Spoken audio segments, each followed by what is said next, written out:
For today's Pictionary game, there is a website called sketch.io/sketchpad that we're going to use.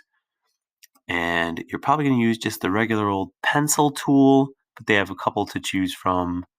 The calligraphy one's kind of cool.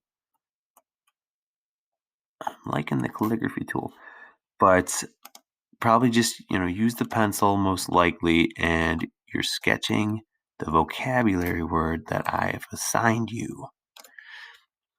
And when you've completed that, you're going to go to the export button. It's a little disk symbol there, the bottom left. So export and do save as a JPEG.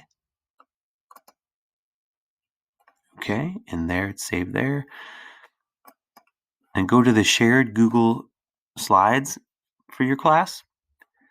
And on the slide that has your name, you're just going to drag the picture and throw it on there.